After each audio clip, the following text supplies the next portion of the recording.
성령 강림이라는 제목에 대해서 말씀드리겠습니다. 오순절에 무슨 일이 일어나는가? 또 오순절은 어떤 날인가? 오순절이라고 하면은 예수님께서 부활하시고 40일 동안 세상에 계시다가 예수님께서 제자들에게 예루살렘을 떠나지 말고 모여 기도하라고 했을 때 예수님이 승천하신 후에 10일 후에 성령께서 오신 것을 기념하는 날입니다. 그러니까 예수님 부활 후로 치면은 50일 되는 날입니다. 그래서 오순, 순은 열을 뜻하는 얘기죠. 그러니까 열이 5개 있으니까 50일, 오순절.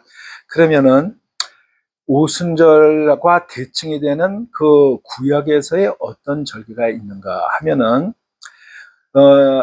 예수님을 받아들이지 않은 이스라엘 그 백성들이 지키는 절기들이 많은데 그 사람들이 지키는 3대 절기를 생각을 해보면은 77절에 해당이 되는 것이 그 오순절입니다.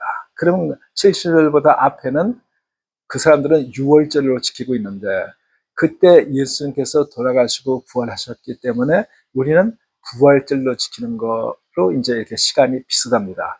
그러니까 우리가 부활절 그리고 50일 후에 오순절 또 이스라엘 백성들 뭐 구약 시대를 연장해서 생각하는 사람들을 보면은 그 77절, 77절이 그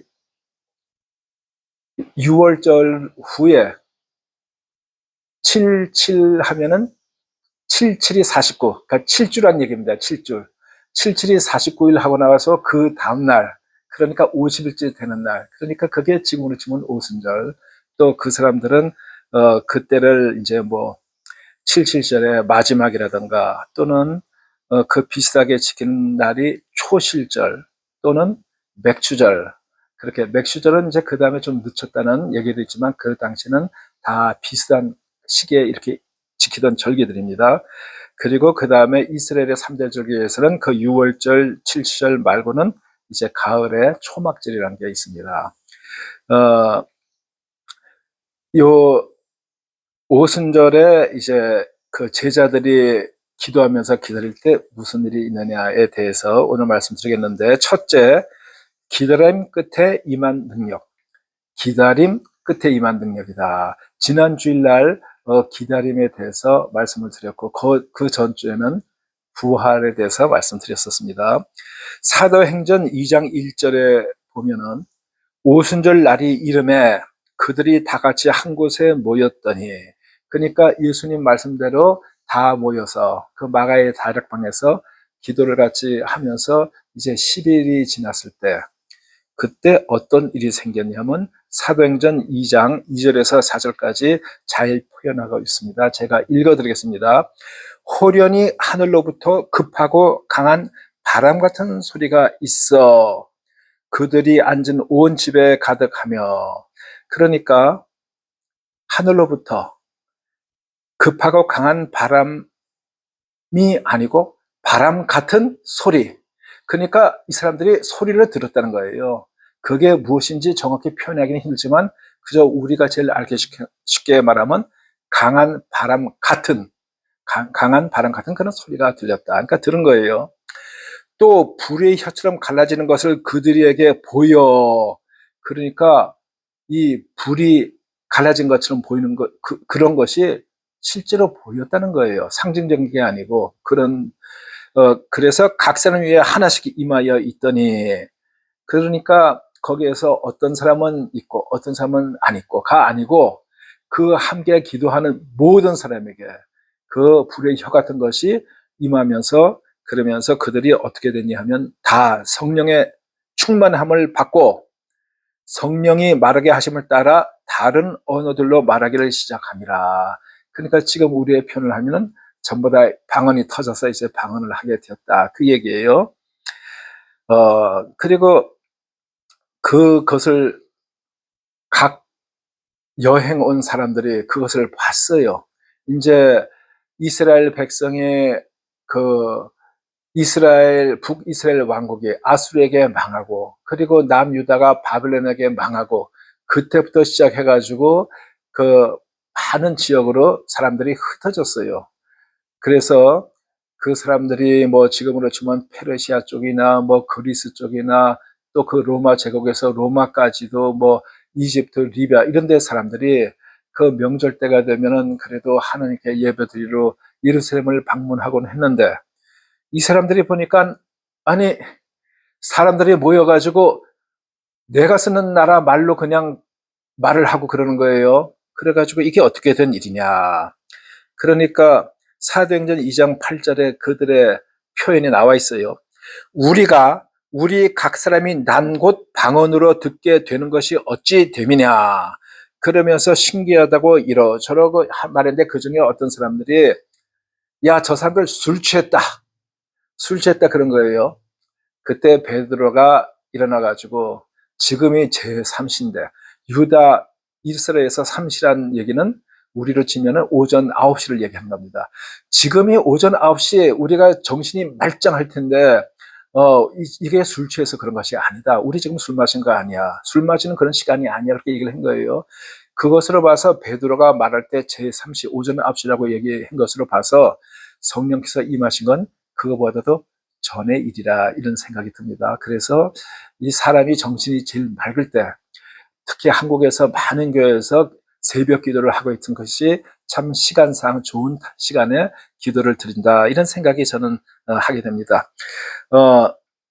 오순절날 제자들이 예수님께서 약속하신 것을 믿고 기다리며 한 자리에 모여 있었습니다. 그래서 거기서 이제 기도를 드리고 있었는데, 하늘로부터 급하고 강한 바람 같은 소리가 나고 불이 혀처럼 갈라지는 것이 각 사람 위에 임합니다. 그러니까 거기 있는 사람들이 소리를 들었어요. 그리고 눈으로 봤어요. 보고 들었다, 이게입니다. 보고 들었다. 상징적인 눈에 안 보이는 것뿐만이 아니고 그때는 보고 들었고 했다는 얘기입니다. 그것이 바로 처음 이제 성령 강림이다. 강림이라는 것은 강이 이제 내려온다는 뜻이고, 임은 임한다는 뜻이잖아요. 그러니까 성령께서 이제 오신 거예요. 성령께서 오신 거는 많은 의미가 있습니다. 뭐냐 하면은 성령께서 오심으로 말미암아 교회가 시작이 된 겁니다. 그때가 그러니까 교회가 시작되는 날입니다. 그리고 이제 이 복음이, 예수님께서 죄를 사하셨다는 그 복음이 온 세상으로 퍼지게 됩니다. 성령이 임하자 무슨 일이 생겼습니까? 제자들은 각기 다른 언어로 말하기 시작했고, 여러 나라에서 온 사람들이 자기 나라 말로 그 말하는 것을 들었어요. 그 말하는 것이 뭡니까? 복음을 들었다는 얘기입니다. 예수님께서 죄를 사하셨다는 거, 믿으면 구원받는다는 거, 그 복음을 들었다, 그런 얘기입니다. 하나님의 일은 사람의 능력이 아니고 성령의 능력으로 시작되는 것을 알 수가 있습니다. 거기에서 그 사람들이 기다렸다는 것은 시간 낭비가 아니고 준비의 시간이 되겠죠. 자, 두 번째, 베드로의 담대한 변화에 대해서 말씀드리겠습니다. 아까 말씀드렸지만 사도행전 2장 13절에 뭐라고 나와 있냐면, 또 어떤 이들은 조롱하여 이르되 그들이 새 술에 취하였다 하더라. 그러니까 이 사람들이 방언을 하는 거 보고 부정적으로 보는 사람은 저 사람 술 취했다. 근데 술 취해가지고 갑자기 영어를 잘하든지 불어나토고 하는 거 보신 적 있습니까? 저는 본 적이 없습니다. 술을 취했는데 왜 다른 나라 방언을 합니까? 그거는 그 비판을 하려니까 그런 소리가 나오지, 너무나 신기한 거 아니에요. 여태까지 그런 거 못 봤을 거 아닙니까? 그 방언은, 그런 역사는 지금도 있습니다. 사도행전 2장 16절에서 10절 어떤 얘기가 있냐면은, 베드로가 요엘서를 인용해가지고 이제 한 말씀 여기에 나옵니다. 그 당시는 지금부터 2000년보다 더 된 그런 때의 일입니다. 더 됐다고 하기보다는 딱 2000년 전쯤의 일 되네요. 그런데 그 당시에 책이 없었어요. 그 당시에 뭐 양가족의 글을 쓰든지 이집트에 파피루스 한 것이 얼만큼 효과가 있었는지 모르겠지만, 그런데 글을 쓴다 하더라도 보통 사람들이 그거 비싸서 쓰겠습니까? 그리고 연필이 있습니까? 펜이 있습니까? 그때 뭐 북 같은 걸로 찍어가지고 썼을 텐데, 그 책이라는 것이 굉장히 귀했을 텐데 어떻게 베드로가 이런 것을 말했을까? 그것을 베드로가 성경학자도 아니고 그런 학교에 다닌 것도 아닌데 이것을 허용이 되었을까? 아니면 성령께서 바로 알게 하셔가지고 성령께서 말씀하신 걸 따라서 베드로가 말하지 않았을까? 그런 생각도 듭니다. 그 요엘이라는 것은 구약의 39권의 책 중에서 하나인 책임, 작은 책입니다. 사람들이 그런 게 있는지 없는지도 모르는 사람들도 많이 있습니다. 그 요엘 보면은 베드로가 뭘 인용했냐 하면은 이는 곧 선지자 요엘을 통하여 말씀하신 것이니 일러스되 하나님이 말씀하기를 말세에 내 영을 모든 육체에 부어 주리니 너희의 자녀들은 예언할 것이요 너희의 젊은이들은 환상을 보고 너희의 늙은 이들은 꿈을 꾸리라. 그런 말씀이 있어요. 그러니까 우리가 말세라고 하면은 그냥 쉽게 생각하면 지금이 말세로구나 생각하겠지만 벌써 이 당시로부터도 말세라는 표현이 나오는 겁니다. 그러니까 예수님 오신 이유를 넓게 보면 다 말세라고 할 수도 있고 여기에서 이 말세에 무슨 일이 일어났다고 요엘서에 예언이 된 거는 베드로 그때부터 예수님 재림까지 다 포함을 할 수 있다고 생각을 합니다. 자, 그리고 여기에서도 하나 저 개인적으로 이제 생각을 해보면은 왜 자녀들은 예언을 하고 젊은이들은 환상을 보고 늙은이들은 꿈을 꾼다고 했을까?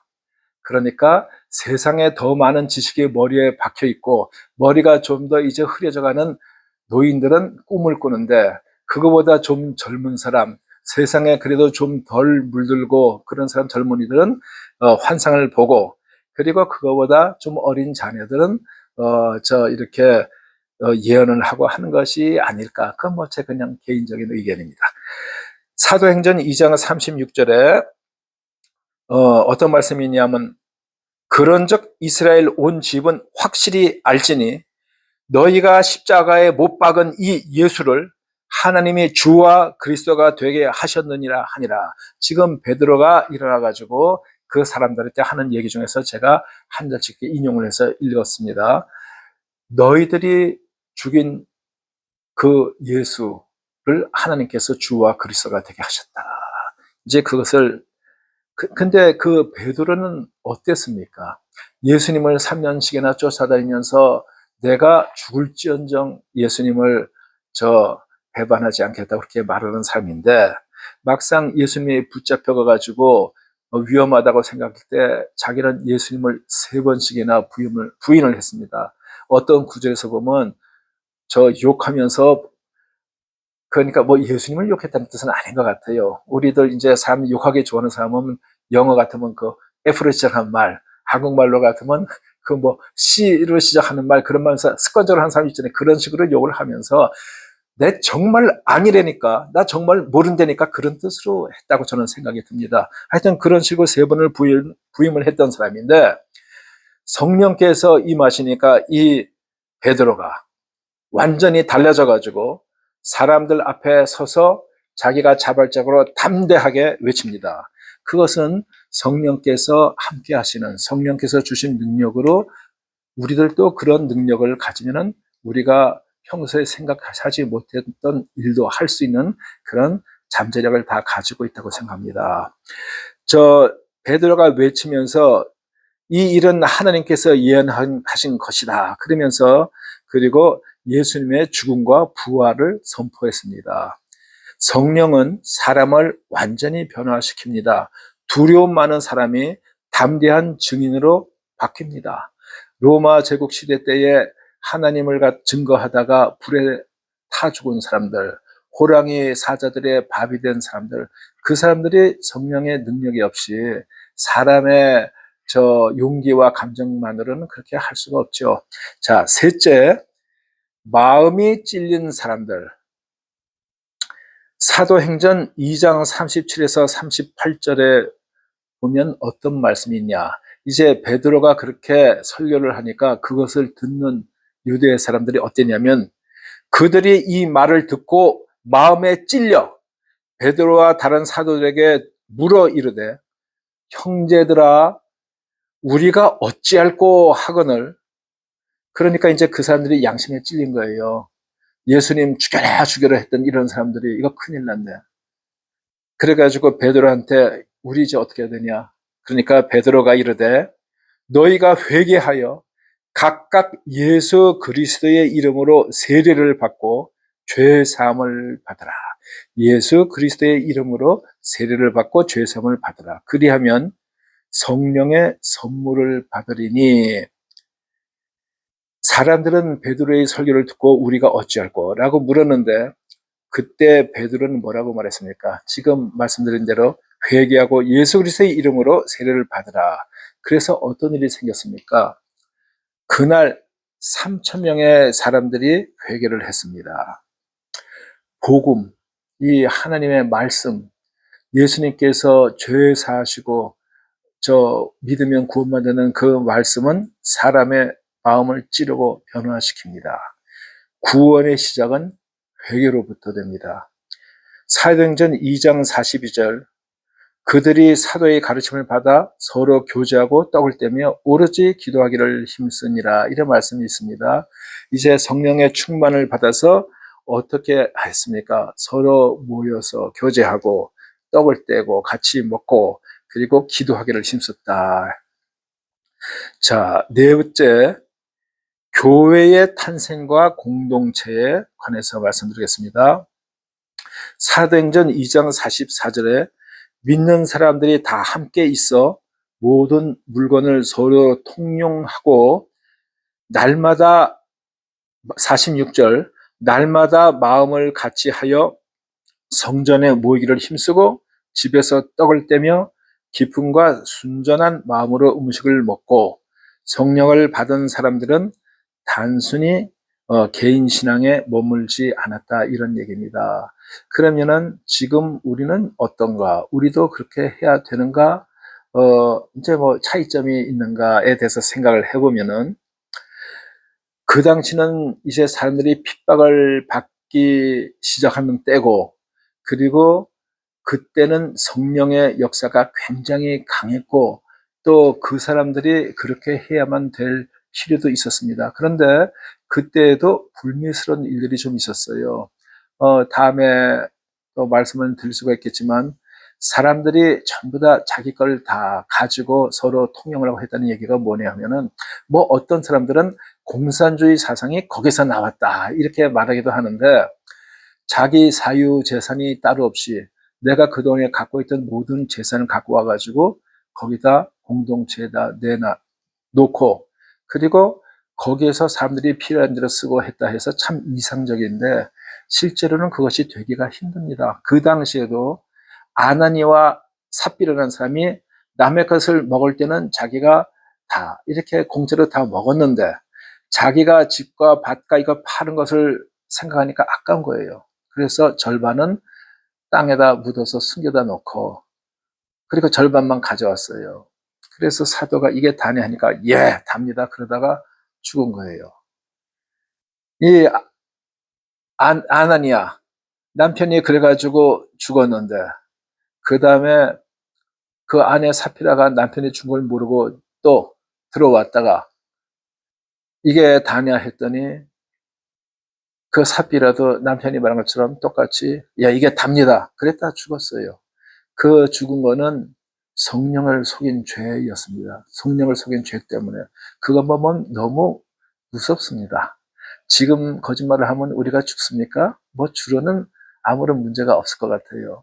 그 당시에는 그 상황에서 그런 것이 본보기로 필요했다고 봅니다. 그래서 그런 예를 봐도 우리가 공동체에서 지금 이렇게 이런 일들이 지금 같으면 그때보다 훨씬 더 많이 생길 수 있다고 생각이 듭니다. 그래서 저는 개인적으로 생각하기에는 그 당시는 아주 뜨거웠고 또 그 당시에는 죽느냐 사느냐 하는 문제들이 달려 있었고 이랬는데 지금은 그런 게 아니기 때문에 우리가 뭐 그런 식으로 또 사시는 분에 대해서 저는 뭐 일체 왈부 안 하겠어요.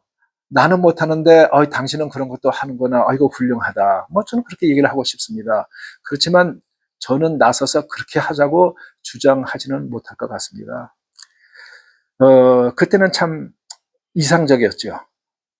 자, 그들은 함께 모여 공동체를 이뤘고 그들의 특징은 어땠었냐? 사도의 가르침을 받았고, 그러니까 성경 말씀을 듣고 배우고 같이 공부하고, 그리고 서로 교제를 하고, 우리가 사람은 사회적인 동물입니다. 혼자서는 참 힘듭니다. 이 신앙생활도 교회란 것이 무엇입니까? 예수님께서 말씀하시기를 내 이름으로 두세 사람이 모인 곳에 나도 그곳에 있겠다고 하셨는데, 그것이 그 사람들의 모임이 교회라고 생각이 듭니다. 그러니까 그거는 두세 사람이라는 얘기는 단수가 아니고 복수란 얘기입니다. 이 사회생활, 그러니까 성도의 교제를 얘기하는 겁니다. 그래서 그 사람들은 함께 떡을 떼며, 그러니까 같이 밥도 같이 먹었다. 그리고 기도에 힘썼다. 같이 모여서 기도했다. 그리고 서로의 필요를 나눴다. 그래서 그 결과가 어떻습니까? 하나님께서 날마다 구원받는 사람을 더하게 하셨습니다. 그런데 우리가 기도도 혼자 하는 것도 기도입니다. 근데 여러 사람이 모여서 기도하면은 요새 흔히 말하는 시너지 효과, 그 효과가 더 있지 않나, 저는 그렇게 생각이 듭니다. 참된 교회란 것은 사람이 생각하는 것처럼 그렇게 교회 건물, 그것을 두고 말하는 것이 아니고 사람들이 모였다는 그 공동체를 두고 하는 말입니다. 성령은 우리를 하나로 묶는 그런 힘이 있습니다. 그리고 오늘 제가 이 제목을 성령 강림이라고 하면서 좀 우려하던 것이 있습니다. 사람들이 성령 강림이라고 하면은 대단한 것을 기대할 텐데, 저는 그것을 뜻한 것은 아닌데, 거기에 대해서 잠시 말씀을 좀 드리겠습니다. 극소수, 저 이렇게 보단인, 보수적인 교단. 그러니까 아주 보수적인 교단에서는 어떻게 주장을 하는 데가 있냐면은, 성령의 강권적인 능력인 그 직접적인 역사는 성경 완성하기까지 있었고 그 이후에는 없다. 우리는 성경 말씀이 있기 때문에 그런 것이 필요 없다. 그래서 없다라고 주장하는 데가 있습니다. 저는 그 사람들을 비판하고 싶지는 않습니다. 제가 있던 데에서도 옛날에 그렇게 얘기를 많이 들었습니다.